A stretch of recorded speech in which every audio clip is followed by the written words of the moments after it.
I have to just accept that although I may have some regrets, I am who I'm supposed to be and I'm where I'm supposed to be, and I just have to keep pushing forward.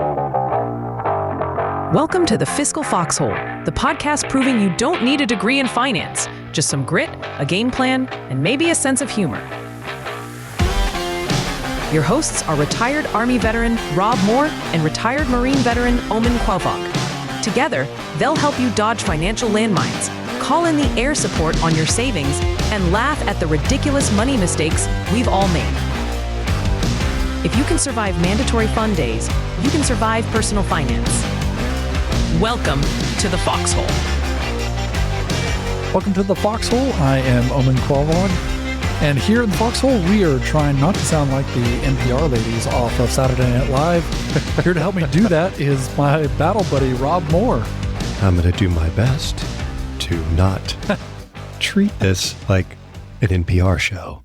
Welcome, Omen. Good to see you again. To see you as well, Rob. This is going to be a terrible show, I can already tell. Off to a rough start. All right.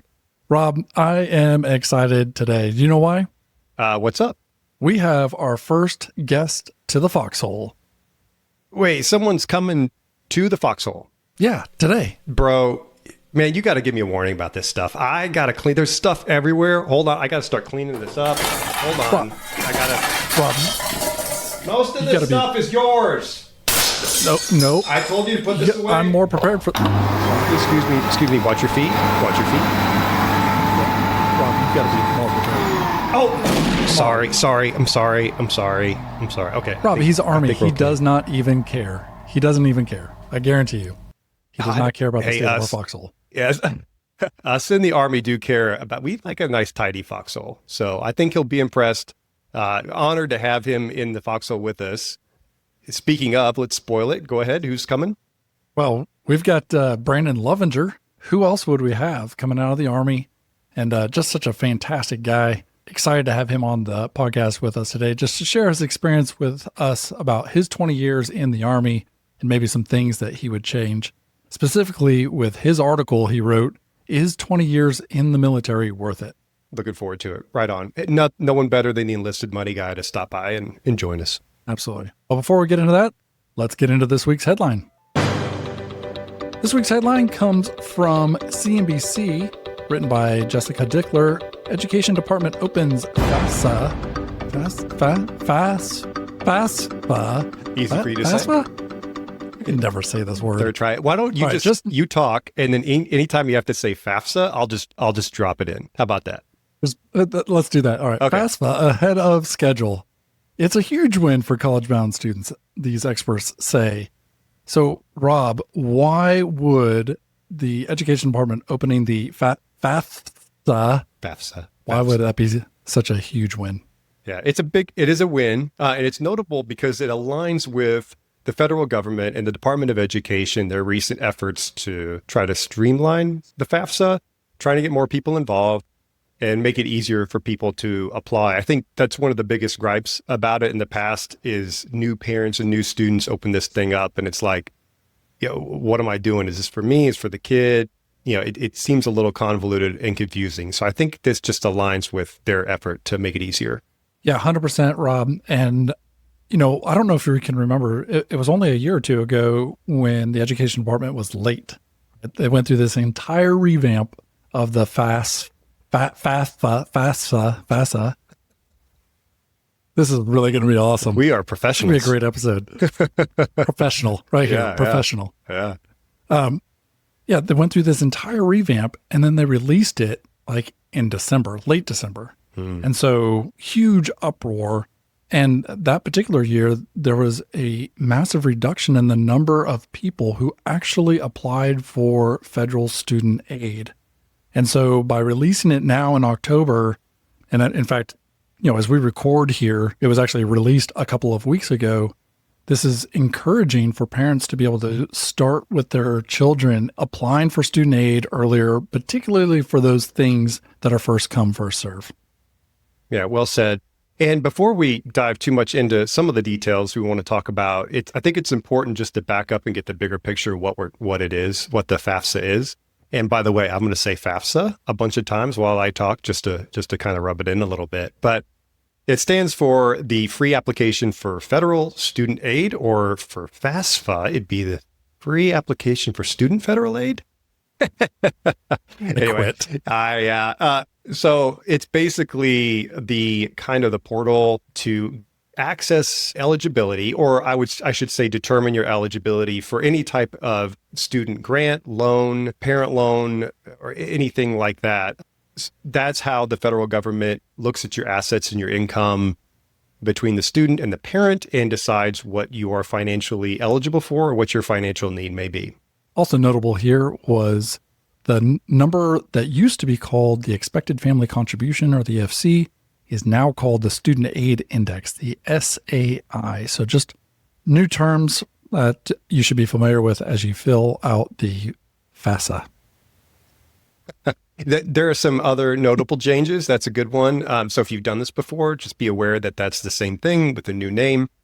There are a bunch of other little changes that you might note: lower number of questions, other types of things to make it easier. I think everyone participating needs their own special ID, but they'll make that obvious to you. I don't think it's worth worrying about too much. Now, the one thing I will caution you about is if you are someone that really likes to gamify your finances, that likes to kind of squeeze out every, drop that you get out of every part of your financial life, it may be tempting to you to research the FAFSA and everything involved and try to gamify the application process. And by gamify, I mean maybe move around your assets or reclassify your income in such a way that you appear more favorable, i.e. more in financial need on the FAFSA. I think, when you do that type of thing with finances, it's kind of worthwhile and fun. With this one, I wonder if the effort is worth the benefit in the end. My advice, informally, is just be honest and let the algorithm choose the level of need that you are entitled to, you and your student. All that being said, there is one part of this that is not new, that is critical, and requires some thought probably long before the student is eligible to go to college. And that is... Rob, can I just jump in real quick here and, please, and back up for a second? When you say gamify this and try to arrange your assets, what do you mean by that? Like, whose assets on the FAFSA are more meaningful, right? Like when we talk through this, the parental assets versus the child assets, that's what you mean, right? Yeah, that's exactly right. And that's kind of leads into my caution, because the FAFSA will weigh the assets of the parent much differently than they weigh the assets of the student. And what I mean by that is, when the student goes to college, the government expects the parents and the student to both contribute towards the educational cost of the student. And when they're looking at what the parents have and the responsibilities financially, they have to take care of themselves too. So the contribution rate expected from the parents is much lower than the student. At the parent rate, it's 5.64%. Is it 6.4 or 4.6? I think it's 6.4. It's 5.64. Yeah, 5.64%. For the student, it's 20%. It's a much higher rate for the student. The reason why this is important is I talk to young parents all the time who their child is young, and they're looking for ways to try to put their child in a good financial situation at a very young age. They want to begin investing for the child. They want, the 529, find a way to do a Roth IRA. The Roth IRA is excluded from the FAFSA assets, so that's a good idea. And the 529 is treated favorably so long as the parent owns it.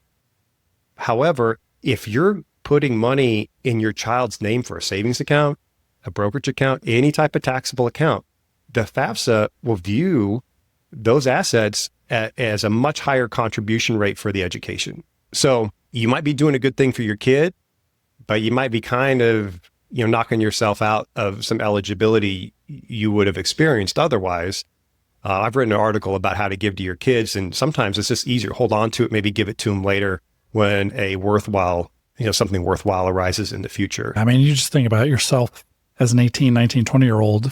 If your parents had given you a bunch of savings and said, told you this is for education, but really you didn't have to spend it on education. Like, what would you do? Yeah, exactly. So yeah, sure thing, completely man. agree. Yeah, absolutely. Get right on that. Part of our audience here, right, that we are catering to, we want military members to listen to this. If you're on active duty and you are under the post 9/11 GI Bill, transfer your benefits, even a month, transfer your benefits. You have a clock that's ticking. You have a 4-year payback clock that is ticking the moment you start transferring those benefits. So transfer the benefits. That is not counted on the FAFSA, right? FAFSA. I'm going to continue to screw this up. People can just laugh this entire episode at me. It's cool. All right. Other things that don't count towards parental income, yellow ribbon programs, vocational programs, Chapter 31, Chapter 35, any other state benefits that you're getting because of disability. For instance, here in Virginia, if you're 90% or above disabled, you are eligible, for the time being anyway, for education benefits paid out to your children or your spouse. So there are benefits like that that do not count against your income for the purposes of qualifying for scholarships and grants and, if necessary, any kind of student loans, so subsidized or otherwise. So not only fill it out correctly, try not to gamify this thing, but also just realize not everything is going to be counted against you. Wow, what a great rundown of all the military benefits that apply to this, right? I mean, every time we look at something new, it's just another military benefit. There's another military advantage to it. And here is no exception. I do want to note one thing, if I can soapbox a little bit. I'll try to make this short. But if you're a parent, or if you are a parent and you've retired and you're a farm owner or a small business owner, you may have realized last year, this exception lapsed, that the value of that small business or the farm was expected to be included in the assets for the FAFSA. And to me, it's just kind of hilarious. Well, I don't know what they expected you to do as far as contribution to education. Like, were you supposed to sell an acre of the farm or, sell interest shares in your small business to try to fund your child's education? So I think they realized that was a mistake last year. The good news is that exemption's coming back. I'm glad, because quite honestly, I would like not to have to sell my bathroom. I just paid for that thing. So that'd be difficult. You going to sell the farm? Selling the farm. Speaking of selling the farm, let's welcome Brandon to the foxhole today. Ready? I got it cleaned up. I got some pillows out. I lit a candle. I think we're ready. Let's go. Candle? It's got it's dirt smelling candle, right? Everything's dirt smell down here.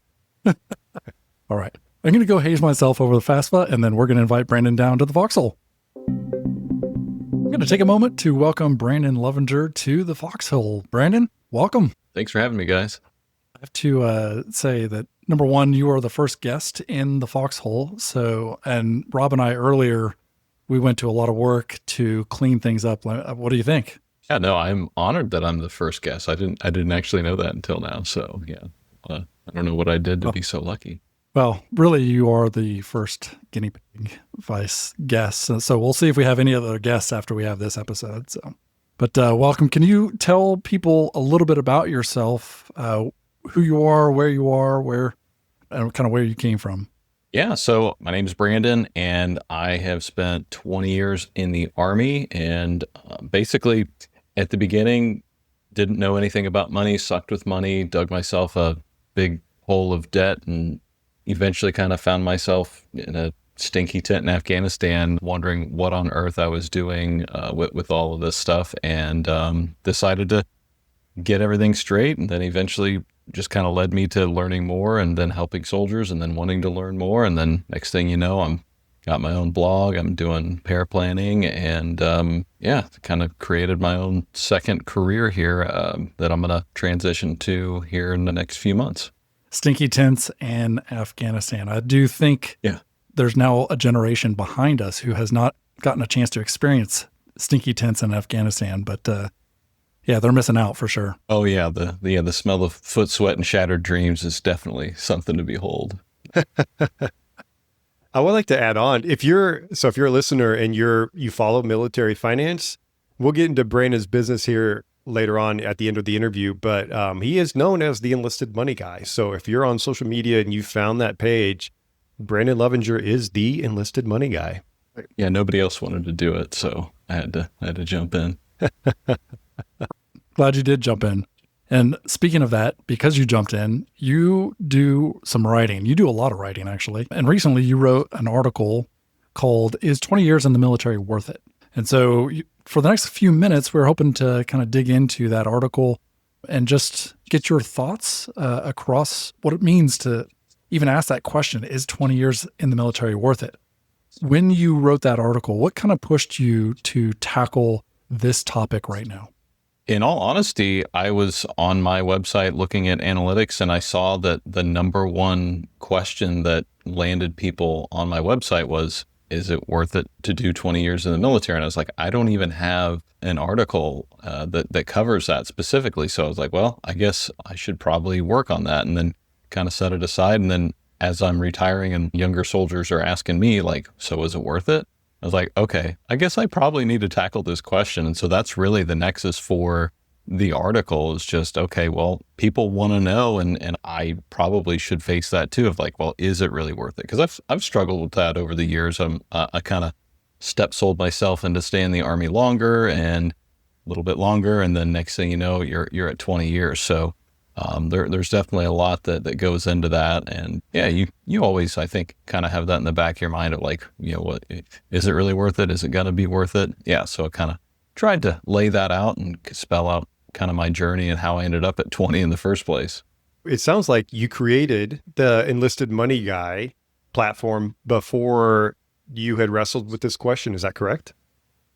Yeah, somewhat. I mean, so really a lot of the reason why I stayed in the Army to begin with was because I screwed money up. I wasn't paying attention. It wasn't that I was dumb or anything. It's just that I was just doing things, and then ended up in a place where I didn't really like the Army at the time, and I wanted to get out, but looking at the money and our plans, like we didn't really have a plan. We didn't really have the finances to back up leaving. And so it's like, well, I guess we kind of need to stay. And I still think back to that of like, oh man, like that really was a sucky feeling of like, I feel like I have to stay because I've not done the right things. And it was shortly after that I was in Afghanistan and all that. So definitely was a good push at that point, but it was totally unnecessary. If I would have done a few things a little bit better from the get-go, I would have had the choice to serve on my own terms or get out and go pursue, whatever life it was that I was meant to do. You talk in your article about the fact that if you had the choice of BRS versus legacy, that you actually would probably choose BRS. And some people think that BRS is actually a worse off than the legacy high 36 pension payment, which is what quite a few folks are under at the moment. Why would you think BRS over legacy? And do you think that would also have an effect on whether or not you stay in for 20 years? Yeah, I mean, for me, and especially the last 20 years, like if I would have had BRS from the get-go and it had a match from the time that I was in, that would have been worth a ton of money at this point in time, just because markets have been phenomenal over the last 20 years. Now, will we get another 20 years like that in the next 20 years? I have no idea. But I do know that having that additional money put in there for me with the match and all that definitely would have been useful. And then also just some other benefits and things like that too. A lot of people don't know about things like continuation pay that, can be kind of a nice little bump there in the middle and different things like that. But I think overall for most people, like you'll have more at the end of a regular enlistment or even the first 10 years. And whenever you're at that big decision point, which really, kind of once you're over the hump, so to speak, it's really tough to make that decision. And ultimately finances plays a really big part of that. And so I feel like if I'd had a little more retirement assets, a little more saved up at that point in time, because at that point in time, I really had just gotten out of debt and really we were kind of at ground zero again. So I really feel like it would have given me a little more confidence to go do something else, maybe even go to the reserves or something like that and finish up that way. You talked about some of the benefits of the BRS and you mentioned continuation pay. Can you talk about that a little bit, maybe clarify that, or maybe some other benefits that are related to it?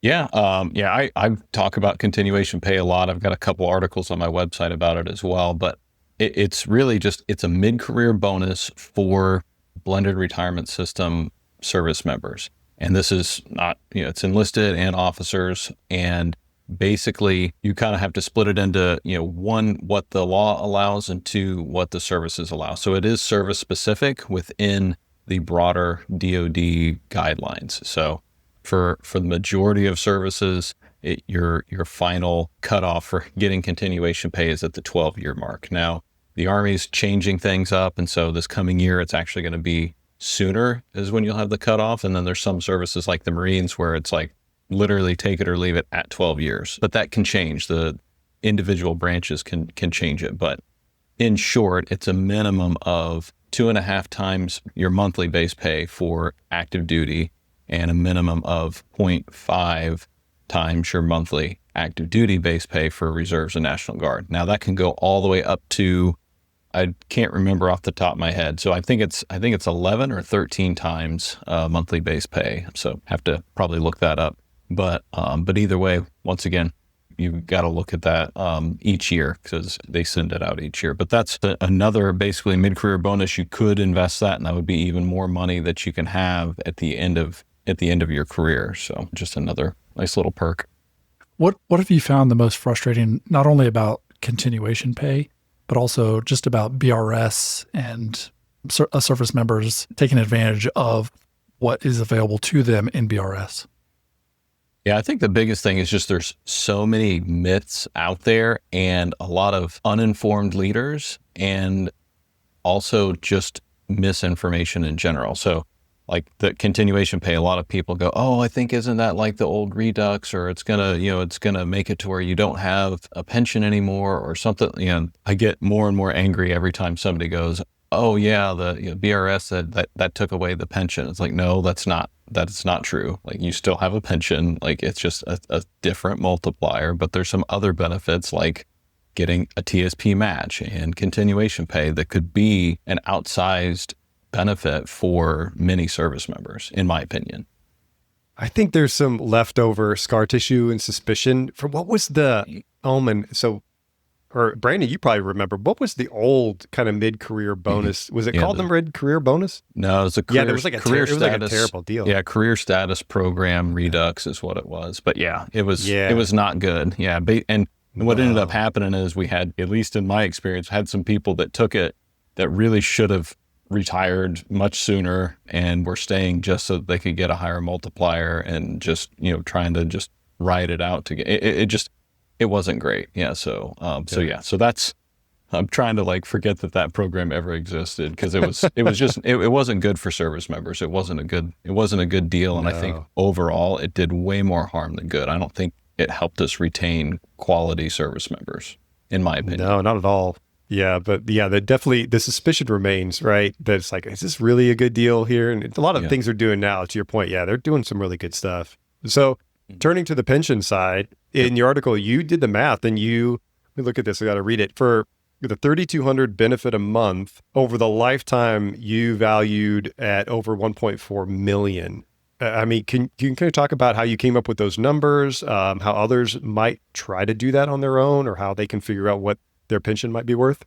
Yeah. So actually, I mean, the easiest way for people to do is just go on the DoD calculators page, and it will give you like the net present value of what it is. So like the net present value, for those that, like, I'm, talking math speak now, it just literally what that would be in, the future dollars today. So it's actually much more than what that figure was, but I was just looking at in today's dollars because that makes sense. So basically I just took my life expectancy times $3,200 a month, so kind of straight, just straight benefit. So it's actually a lot more than that. Hey gang, it's Rob here. I wanted to take a moment and tell you a little more about my buddy Omen and his financial planning firm, Formander Wealth Management. As you already know, Omen is a proud Marine Corps retiree turned financial advisor. That's right, his firm is a faith-based financial advice firm focused on the values and life goals of active duty military veterans and retirees, federal and state government employees, and of course, all their families. Formander Wealth Management is a fiduciary, fee-only, flat fee firm. That means there's no commissions, no referral fees, and no percentage of asset management charges. Just one clear price for advice that is always in your best interest. Whether you're preparing for retirement, navigating a major life change, or simply seeking clarity in your financial decisions, Formander stands ready to serve. Learn more at www.formander.com. That's www.4myndr.com. Formander Wealth Management LLC is a registered investment advisor in the Commonwealth of Virginia. This advertisement is for informational purposes only and does not constitute investment advice or solicitation to buy or sell securities. All investing involves risk, including the potential loss of principal. Please consult a qualified financial professional before making any investment decisions.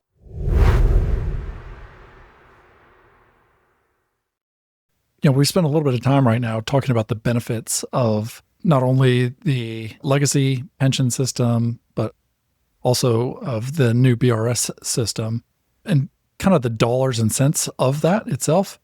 I wanted to see if we can transition over to the human side of your article. And you mentioned that military is like hard-boiled eggs and mashed potatoes. It amplifies who you already are. Can you talk to us a little bit about that? Yeah, I really think that military service and actually money in general can be a catalyst for what's already there. So there's this, I feel, a misconception that you're going to take somebody and you're going to throw them into the military and they're all of a sudden just going to be, some superhuman whatever. But that's not been my experience and not what I've seen. For the most part, the military seems to amplify the qualities about you that are already present. So if you're a good person and a helpful person and a hard worker, the military is really going to bring that out in you. Just like if you're somebody that likes to give and help others, when that person's given more money, more assets, they're generally going to be more helpful and generous. So the opposite is true too. I mean, there are people that are in the military that they have a negative outlook on everything and they get in and just all they see is the negative and they don't look at, oh, well, hey, I'm getting all these different benefits, and I've fallen into that too. So military life is stressful and it's got a lot of different quirks, and there's a lot of things that you just have to suck it up and drive on. And so some people just have a really hard time with that. Can totally relate to that. I mean, I think probably all of us have seen that in our leaders, where when the thumb really starts to get pressure down, their true colors really come out. I've tried to model and at least point other people to model leaders who do well under pressure, who are kind under pressure, who make good decisions under pressure because they're well prepared for that. On that note, how might you suggest that somebody who really doesn't know how they would react under pressure, how could they put themselves into a position to test that? That's a good question. I think a lot of us, at least early on, if you're part of sports teams or have your first job or things like that, you're exposed to some things like that. But really just anywhere where you're going to get yourself outside your comfort zone and get some exposure to some exterior stress. So some outside stress, on you. I mean, good stress, hopefully, don't just run out into the middle of traffic or something, just like, I want to be stressed. But yeah, I mean, I think that was some of the first places that I was exposed to kind of who I would be. I mean, whenever I was in the band, I naturally wanted to go be the drum major and really, try it out for that. And whenever I was working at different jobs, I always was in there and worked really hard. So like, it kind of got the sense that I would probably do a lot of that whenever I was in the military too. You're talking a lot about the human side of this, which I really love because, we're a fiscal podcast for the Fiscal Foxhole. We're talking about money, but really it's how it applies to you as an individual, as a service member deciding to take this 20-year journey. And in your article, you talk about how it also impacts the other people that are really important to you, and that's your family. You talked about your wife crying the first night you're in Germany and your time in Korea. How did these swings play in your position to make it all the way to 20? Yeah, I mean, it definitely, I guess, adds to the story a bit. But yeah, those are things that were really tough. And, there's a lot of times where we've been isolated in some way, shape, form, or fashion. And that's, it's definitely taken its toll. And especially like on the money side, I mean, we've been kind of forced to be a one income family a good majority of the time that I've been in, even though like my wife could work. It was just different situations and different places. It just made it to where it wasn't really easy.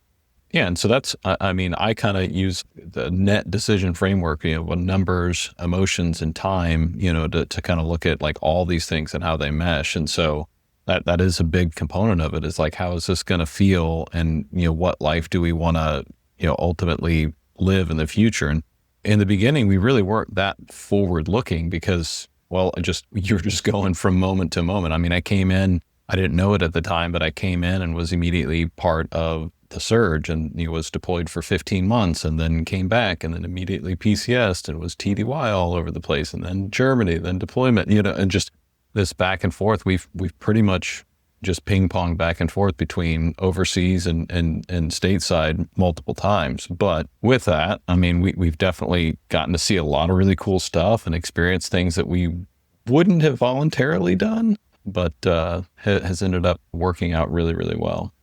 And I have so many questions. Like, I can feel this right now, mainly because I came in just before the surge. And so I know what happened through that and how families were feeling through the multiple deployments and all the TDYs and everything else that went on. I have so many questions here around this, though.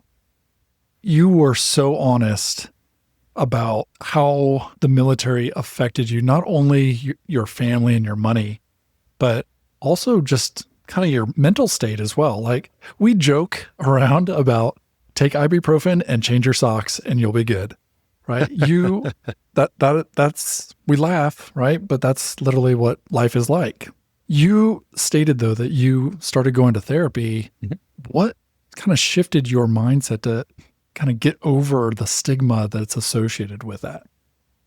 Well, this may sound bad, but I really didn't get over the stigma. I was at 19 and a half years and I thought, well, they can't med board me before I hit 20. So I felt only at that point in time that it was safe to go ahead and go to therapy and all that. And, because I mean, I've seen some things. So it was one of those you don't know. And then I think well-intentioned disclaimers about, if you've ever thought about harming yourself, if you've ever X, Y, and Z, then we have to report da da da da da. It's like, okay, well, all right, noted. I'll just, like, okay, nope, I only drink 1 beer a week. Yeah. So, that kind of deal. You're kind of indirectly coached on what to not say, and that it can build up over time. And I think one of the hardest things is just over time, especially as you go up in rank and you're trying to be professional, you don't get to hang out with people. You have to put on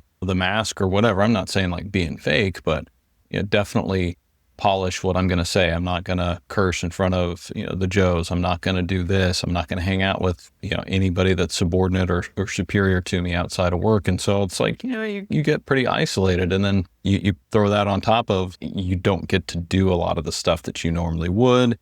There's other stresses, so it can just feel like you just need to hold on to it, and then eventually I'll deal with it. But those kind of things can really eat at you over time. So yeah, I wish I could say, I was brave enough to just go and do it. And I wish I wish I would have gone to therapy 10 years ago, because it's been really helpful, and I've actually really enjoyed the process. And I feel like it's definitely setting me up for, the next chapter and feeling more confident and, knowing there's nothing wrong with me, like all these creative things and stuff like that, like that's all normal.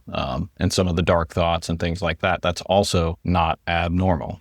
What we think is normal for service members that have deployed, a couple times, it's like, it's just a couple mortars. It's not a big deal, but that's not necessarily normal for, majority of people out there. Man, I appreciate you being so open about that. It is very complicated, not only in leadership positions, but also, when it comes to things like maybe even something down to your security clearance, right? Like what if the security people find out now all of a sudden I can't hold a security clearance, and if I can't hold a security clearance, then I can't even be in the military, and we just worst case scenario this whole thing. So I appreciate you being so open about this. Yeah. Well, and I mean, And I'll just say, I mean, I, through this whole process, all the things that I thought that, somebody would, say X, Y, and Z or have to report or anything like that, I said all the things that I thought would trigger that, and none of them did. So I think maybe this might be one of those, another one of those things from back in the day. Maybe it was that way, but I really do feel like, at least where I'm at, I've been able to get care and not have any real issues. Actually, almost to the point where I'm like, I feel like you should have said something somewhere to somebody. But anyway, it just wasn't as big of a deal as I thought it was going to be. Knowing all that now, I wish, like I said, I wish I would have gone sooner. I probably would have had more time to do more stuff, but I'm learning a lot of, really great techniques, and also learning that a lot of the stuff I've already been doing, coping and stuff like that, is very, creative and helpful. And it's been kind of fun to see my therapist kind of take some notes like, oh, that's actually a pretty good idea. Hi, y'all. Omen here. I know Rob and I have a lot of fun on the show, but I want to take a minute to get serious with you about Rob's financial planning firm, Everman Prosperity. Rob built his firm from the ground up around the core principle of being a fiduciary, serving the best interest of Americans and their families. No commissions, no sales, and no referral fees. Rob believes financial planning should be a transparent, ongoing process that provides peace of mind today and prosperous days tomorrow. Whether you're active duty, navigating retirement the first or the second time, need help managing your investments, or working to build a legacy, Rob meets you right where you are, but will never leave you there. Either click the link in the show notes or visit prosperwitheverman.com today to schedule your free consultation. Everman Prosperity. Pursue your prosperous life. Everman Prosperity LLC is a registered investment advisor in the Commonwealth of Virginia. This advertisement is for informational purposes only and does not constitute investment advice or a solicitation to buy or sell securities. All investing involves risk, including the potential loss of principal. Please consult a qualified financial professional before making any investment decisions. Do you think that people that are under the BRS now feel like they might have a little more freedom to make the choice whether or not to stay in for 20 years based off of the fact that maybe they've got more in their TSP, they've saved diligently there, and their financial state of mind clearly, I mean, you've already stated, has something to do with this, but maybe forego that pension because they're just in a place in life where the military is just too much. Do you think that they have more of a choice now? Yeah, I do think that it makes it a little bit easier. It's not quite as much of an all or nothing as it was for us. For me, it was like, okay, well, you're pretty much, it's all or nothing. You make it to 20 or you leave with nothing. And that's, really not the case anyway. There's still other ways to be able to repurpose your service, either in the reserves or civil service and things like that. And those are just things I didn't know about whenever I first came in.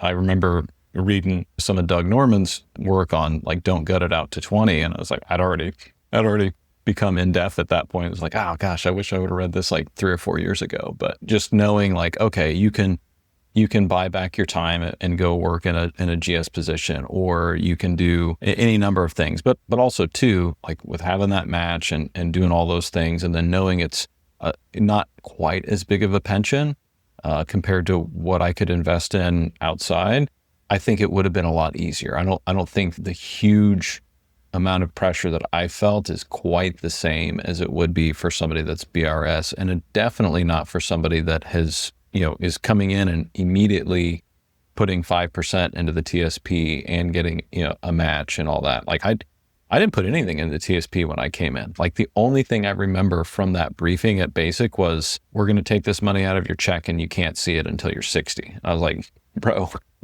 I need this. I don't know if you know how my bank account's set up, but I need this money now. And I don't know if I'm going to live to 60. But if they would have been like, oh, hey, if you put $150 a month in starting now and never put less than that, you'll be a millionaire someday. I would be like, oh, wait, hold on. Can you say that again, but slow? I think it would have shifted the way that I perceived the TSP.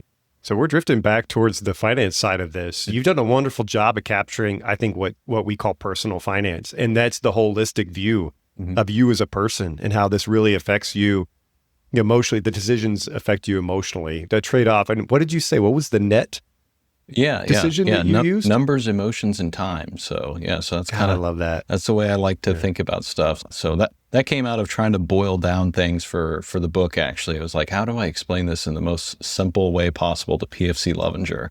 That's what I ended up with, is because it really, I mean, numbers are one part of it, but then you have to overlay all of the emotional parts that go into that, and then you have to look at it in both terms of how much time do I have to make this decision, and then how long is this decision going to affect me? Because I think we get wrapped up sometimes around like, oh, well, which high yield savings should I use and get it? It's like, well, how much are you putting in there? Well, $1,000. Like, it doesn't matter. Just pick one and move on. You've got other things to worry about. Like, that's a $10 decision.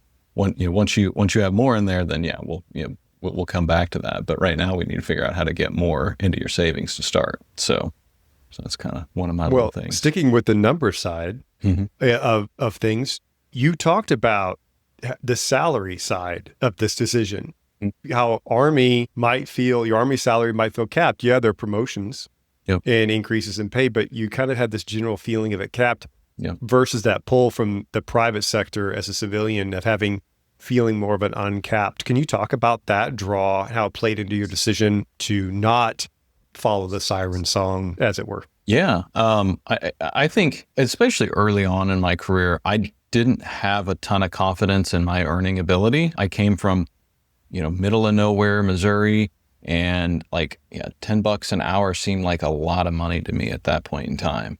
Eventually I kind of figured out like, okay, well, like I have the potential, especially now that I have all these degrees and stuff like that the Army made me get. It's like, and then once I got my personal finances, or we got our personal finances in order, that kind of shifted from I need the Army to actually, you know what? The Army needs me a lot more than I actually need the Army. And I don't remember exactly when that shift was, but it was sometime after we got out of debt, and and probably somewhere before we hit our first $100,000 invested. It just kind of gives you that confidence of like, okay, I can figure this out. I really can go and earn more than what I'm making now, especially looking at some of my qualifications and my work ethic and some of the things I was able to do compared to people on the outside, making at least dollar for dollar a lot more money. I think that is going to resonate with a lot of people, assuming that we start to get a lot of people listening to this, is that I generally find that there are two ways that people think about this when they get out of the military. They either think, I'm not worth anything and I can't make any money, or they also falsely think that maybe they're going to make a lot more than what they think they're going to make. And so just kind of getting real with yourself about what your abilities are, what you're passionate about, what you want to get involved in, what you're willing to maybe let go of, perhaps, even as you get into having a retirement pension and all these other layers. That is such good advice. Appreciate that. You said in your article that you regretted staying in many days, but also that you wouldn't change anything. Can you help us understand what it's like to sit in this paradox that, it's hard to describe, right? Yeah. Yeah, it is. I mean, and it's tough to wrap your head around. Two things can be true that are, they're kind of opposed. But I mean, ultimately, I like who I am and I like my life, and everything leading up to here brought me here. And so I can't be mad at that, but I'm also not the kind of guy that's like, no regrets. I don't regret anything. I definitely regret some things. Yeah. And I definitely could have done some things a little bit better and put myself in a position to where I could have been a better father, better husband, better friend, whatever the case may be. And so there are times that I try and think about, like, would I have become generally the same person if I'd left sooner?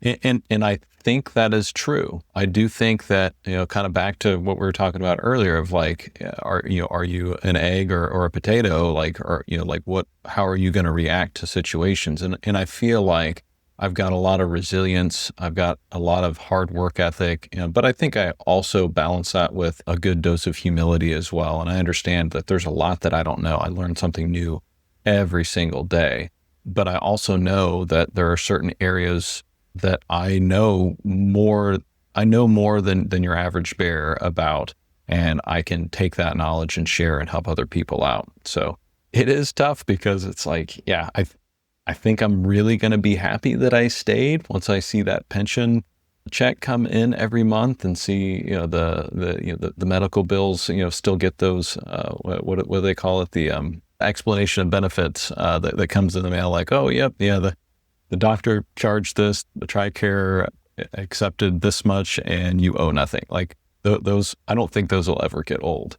But I'm a very creative person. Like I love building things, like, both physical and digital, like all that. Like I'm just a creative person, and I've had to kind of stuff a lot of that down for many, many years. So that's the part of me that I kind of wish that I would have been able to explore a little bit more. But hey, like I said, at the end of the day, looking back, I can always see why God put me where I was supposed to be at that time, and then look back and see the lesson that I learned that I didn't know I needed to learn at the time. So I have to just accept that although I may have some regrets, I am who I'm supposed to be, and I'm where I'm supposed to be, and I just have to keep pushing forward. That's a great reference to James. I love just how we are shaped by our circumstances. And you've taken what hardships you've had in your life. It's really shaped who you are. And frankly, like we wouldn't have met if you wouldn't have gone through all the steps that you've gone through. And we wouldn't know Brandon Lovingier as he exists today.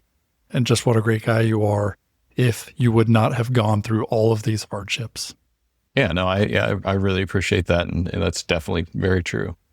This must be the affirmation part of the fiscal foxhole, because I was going to say there's a whole bunch of humility and gratitude baked into that answer you gave, which I really appreciate.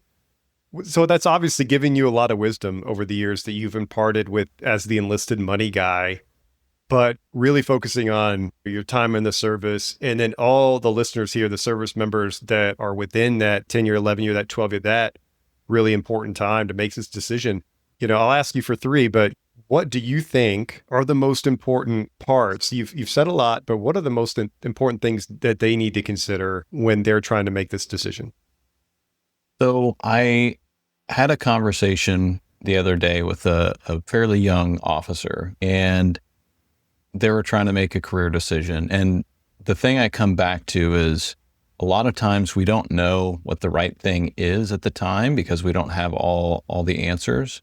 But the one thing I do know is that when I have made a decision based on which one of these will help me become the person I want to be, that generally works out better. And I try and think of like, what's the smallest thing I can aim at? That whole, I think it's a Patriot or whatever, aim small, miss small. But my kind of thing is like, the smallest part of a circle is always the center. And so the smallest thing that you can zero in on, that gives you a much better point of aim. And so for me, like literally everything I'm doing, at least now, is trying to impart one phrase in my son's life, and that's Dad was always there. And so everything can work back from that. And so that's why, a lot of my career decisions and stuff like that, for the last 5 years and building stuff on the outside has been in service of that. And once again, comes back to just looking at some of your life experiences and being able to learn from, some of those things. Like I've had, what I call some morbid gifts in my life. My mom, she passed away at 55, and, it was painful to watch her slowly deteriorate. But through that, I got two things. One, I got to see how to die gracefully. That was such a gift from her. She stayed positive through it all and was just really amazing. But then I also got to have that perspective of like, okay, if this was my last decade, my last 5 years, my last year, my last day, how would I spend it? And I know, I'm not the first one to, say stuff like that, but, you have to look at those experiences in your life and really look at, okay, what is it that I'm supposed to be doing? And, what kind of person do I want to become? And then everything else is just, it's just math from there. Isn't it weird? It generally takes some kind of tragedy in your life for people to realize how meaningful life really is. The math just comes later. Mm-hmm. What's really important, as you've already noted, is how do you want to spend your life today? I love that. Thank you so much for that. We'll kind of end this here. You mentioned that the Army is going on without you. It's rolling on without you, right? Yeah. As the machine continues. So where are you right now, and kind of where are you going in your transition? Yeah. So right now, physically, I'm in an apartment by myself, but that's maybe another story. But basically, I'm going to swap roles with my wife. I'm going to become the stay-at-home, work-from-home dad and focus on doing paraplanning and content writing, and just work on Enlisted Money, work on my book, and really just kind of focus on being there for my son and building that relationship. He's still young, and so I feel like I've been handed an opportunity to kind of take a step back from the grind and really build that relationship with him. So that's what I'm going to try and do. As they say, no plan survives first contact. So we'll see how things go, but so far everything looks like we're on track. Thank you very much for sharing all of this with us. Last words here on your article itself. Did we miss anything? Like, were there anything else that you wanted to get across with the point of this article? No, I don't think so. I mean, I think really the main thing is that it's a personal decision on whether you stay or whether you get out. And no matter what, the people that raise their right hand and do this are very special people. I was a recruiter for 3.5 years, so I know exactly where people's patriotism stops. The second that you ask them, would you like to serve in America's military? And so I really gained an appreciation for the families that support their young men and women.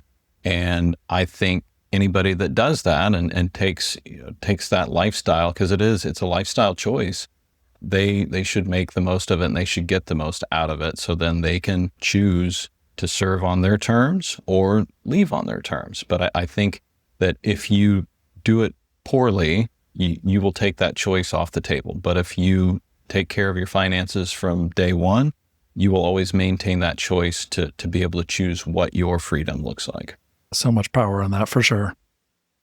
All right. Well, thank you for that. And Rob, it's trivia time.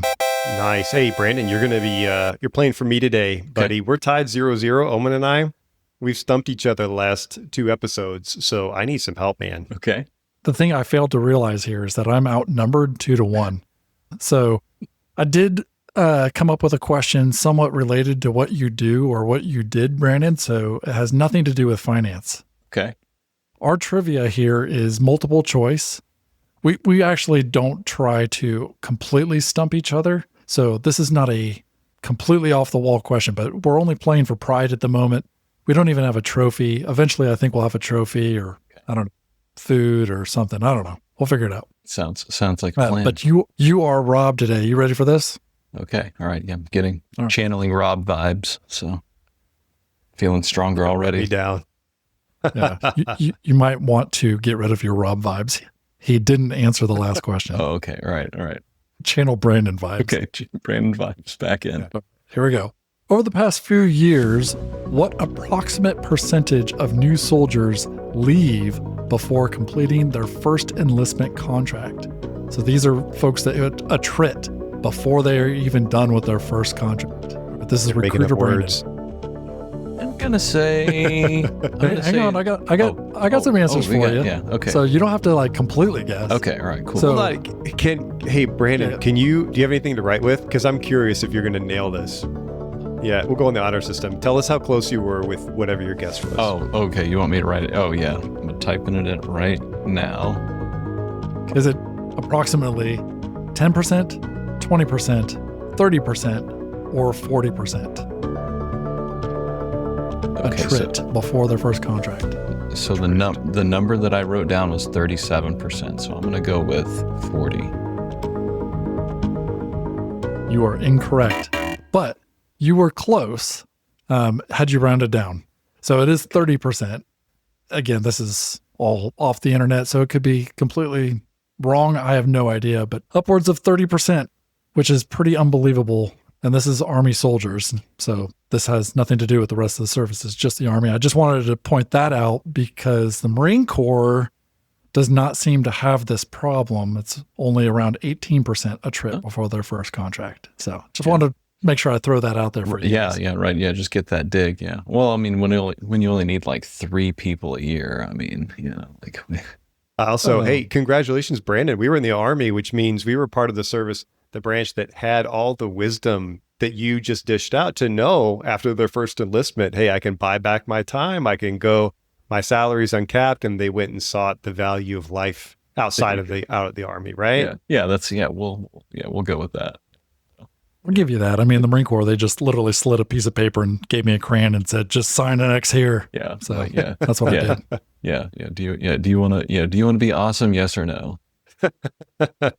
All right. Well, Brandon, thanks for playing our trivia quiz. We're still tied at 0. One of these days, we actually have to have a question that somebody gets right to make this any fun whatsoever.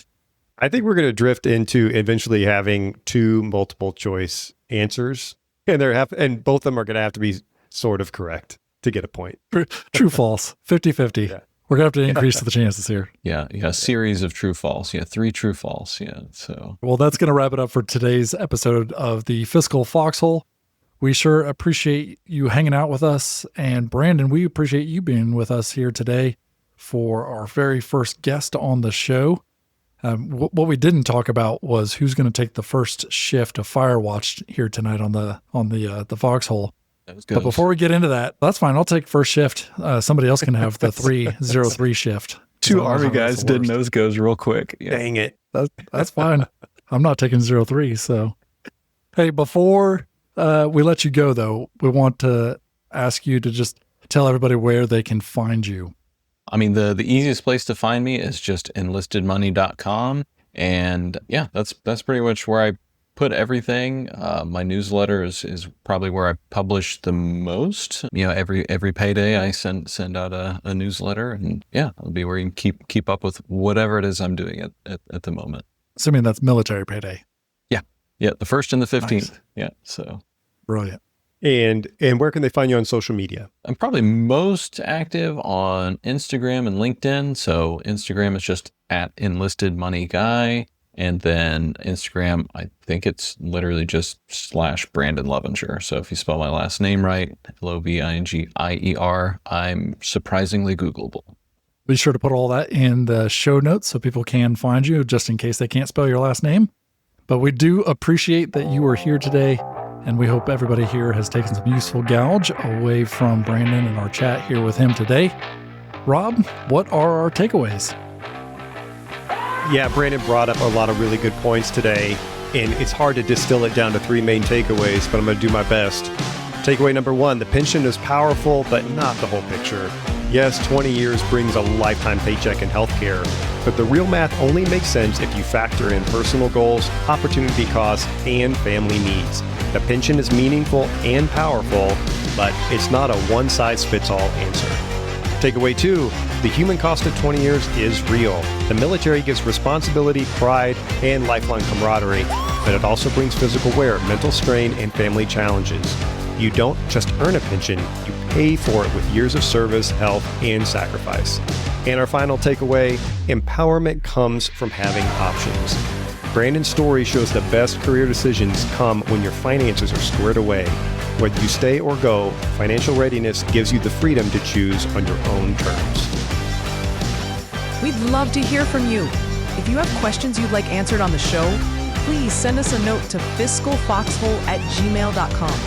If you heard something today that you'd like to discuss further, or you just want to dig deeper into your own financial game plan, both Rob and Omen are accepting new clients and always happy to chat.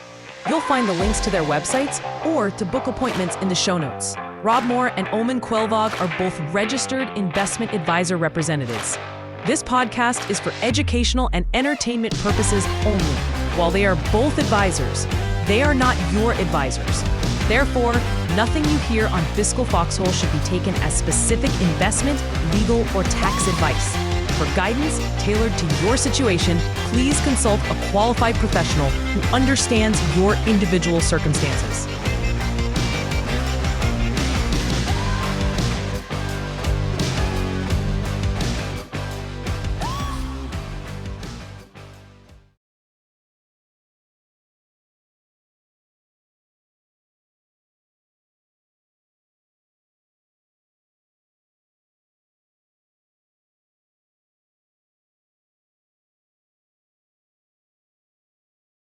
Hey, Omen, I have a question for you. Hold on. Yeah. How are you doing today? Oh, please stop. We've been chatting for the last at least 20 minutes. We've been texting all day long. And this question about how you're doing is starting to drive me a little mad. Mm-hmm. Yeah. We had that awkward silence in our previous episode when we even have in big bold letters, "Don't say, how are you doing today?" in the script. It's the most still mundane to come out. I know. I can't help it. I'm sorry. It's the most mundane, boring thing to drop into a podcast episode, right? It's like no one wants to hear, how are you? I'm good. How are you? You know, we're not introducing ourselves. We know each other. So yeah, to Omen talked about, we had this discussion. We're not going to say, how are you doing? These little small talk things. And I think it's just a part of getting used to this. It's easy to talk to you. Obviously, we have a lot of good banter back and forth, but sometimes like, all right, I have to put on this performative front and try to act as, how would a normal human act in this situation? I think this is why. So you listen to Kisses and Carl? Yeah. Yeah. I think this is why they always open up with something to the effect of like, oh, imagine seeing you and meeting you here in this completely random Zoom room on a scripted, scheduled day and time of the week. Nothing. So you're saying we should just lean into the awkward? I think just lean into it. I think, yeah. Okay. Fair enough. Yeah. I think we even had a discussion the one time, like, okay, well, let's pretend like we're mid conversation and here's the scripted line. Right now, you just gotta just take a deep breath and relax and just ease into it. Right. Yeah. So, big morning for you, right? Yeah. Get done. For the military folks, you're going to dig this. I have been starting the medical stuff to get out of the Army. I hopped over to the hospital. I think my first appointment was at 9. I did get there a little early. So I had one appointment for a lingering injury that hadn't been recorded yet or documented. And then I had a pre-separation physical. And between those two things, there were additional items that got flagged that I had to go do. And just to make long story short, I ended up doing 5 or 6 different things at different places in the hospital. Cannot believe I knocked them all out within 2 hours. Would you believe it? Every time I went somewhere, they're like, yeah, we can see you right now. Great. X-ray. Yeah, we got you. Come on back. It was wild. I think I'm going to go play the lottery today. What was this an actual like active duty military facility? Where was this? Mm-hmm. Yeah. Fort Belvoir. Belvoir? Nice. Yeah. It's great hospital. But you know how the military medical system is, you can't get anything done really at any time. In any amount of efficient time. And today the stars aligned, everyone was in a good mood, and I was in and out. It was wild. What you're describing right now is exactly how I feel about the new VA facility here in Fredericksburg. It has been unbelievably good every single time I go in there. Like 100%, I'm going there every single time. So I've heard good things. And some people said to me that Belvoir is hard to get into as a retiree or for the VA care. And then I heard someone float the VA hospital down there in Fredericksburg, says it's pretty awesome. So I might be joining you down there. Yeah. We'll get coffee. We'll get coffee and we'll ask each other how we're doing. That's right.